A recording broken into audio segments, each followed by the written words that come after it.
Good morning, class. We are still in our discussion of Chapter 7. And in the remaining provisions of Chapter 7, I would just like to emphasize few points. First, this pertains to Section 99. Let's read. Notice to partners. Where the parties to be notified are partners, notice to any one partner is notice to the firm even though there has been dissolution. Take note that in partnership class, mutual agency is present. And when you say mutual agency presupposes that every partner is an agent of the partnership. Therefore, notice to one partner is notice to all partners, and it could be taken as notice to the partnership. Okay, this is under the principle of mutual agency. Section 100 class, this pertains to joint persons, no? Persons who are jointly liable or joint debtors and the like. You should know the difference between joint and solidary that you have discussed in your obligations and contracts, di ba? Pag joint gani, no, as many creditors as there are debtors. Pag solidary naman, it could be taken as one, na? Notice to one is notice to all. Parang pareho sa partnership. Okay? So that is section 100. Section 101 class, that is notice to bankrupt, to whom it should be given, to the person himself or to his trustee or to his assignee. If the rules when parties reside in the same place, how would notice be given or within what period notice be given? That is covered by section 103. You just go over it. In section 104, if they reside at different places, may mga periods din na kailangan. So you go over this. Na? Okay, 105. When sender deemed to have given due notice.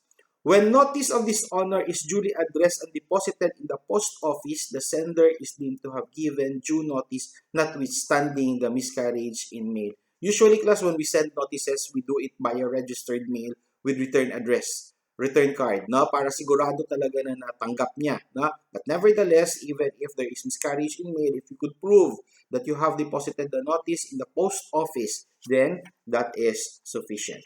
Okay? So waiver of notice. When can notice of dishonor be waived? Notice of dishonor may be waived. That is section 109.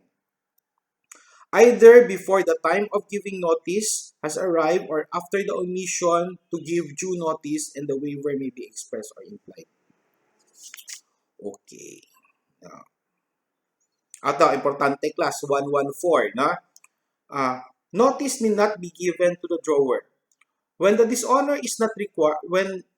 dishonor is not required to be given to the drawer in either of the following cases, where the drawee and the drawer are one and the same person. When the drawee is a fictitious person or a person not having the capacity to contract. When the drawer is the person to whom the instrument is presented for payment.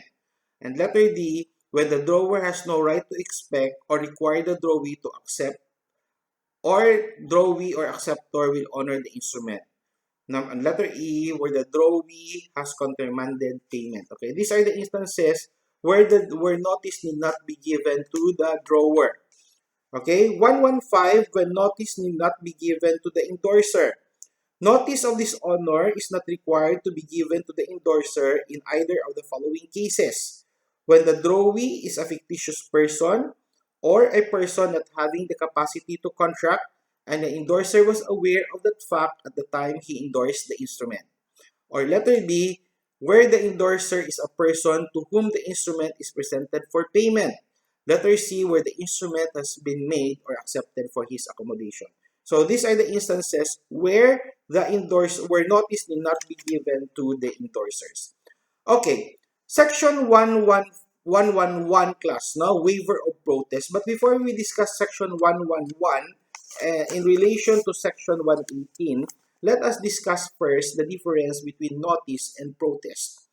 If it is an inland bill, no, and it was dishonored either by non-payment or non-acceptance, then you send only notice. Okay?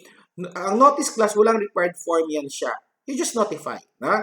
It could even be done verbally, but in order for you to have a proof that notice was indeed given, then you do it in writing. Okay?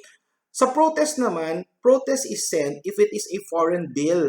Ibig sabihin, executed in the Philippines, na however enforceable elsewhere other than the Philippines. So, protest is necessary in order to charge parties secondarily liable.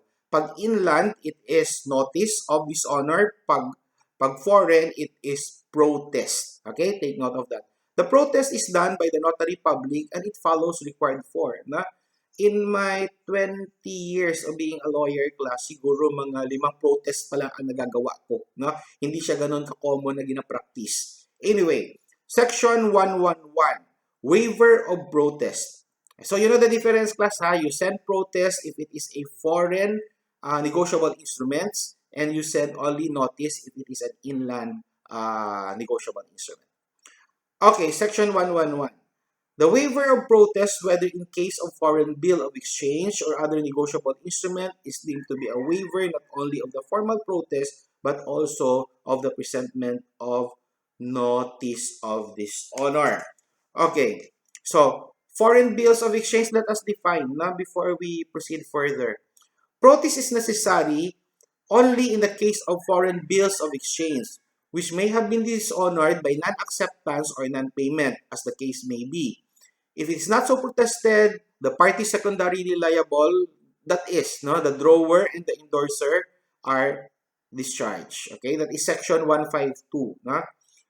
As to other negotiable instruments, protests for other negotiable instruments, example, the inland bills of exchange, checks, and promissory notes is optional, except in cases provided by Section 158, 161, and 171.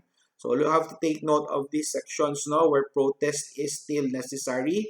Section 158, 161, and 171. Okay, we will discuss that pagdating natin sa bills of exchange class.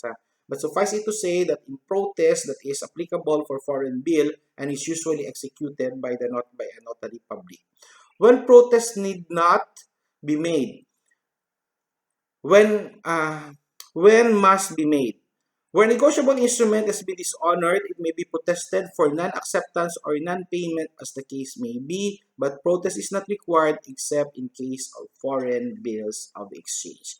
Okay, that settles chapter 7. Next meeting, we will start with chapter 8, and chapter 8 deals with the discharge of negotiable instruments. Malapit na tayo matapos sa Title 1 class. Na? Have a good day.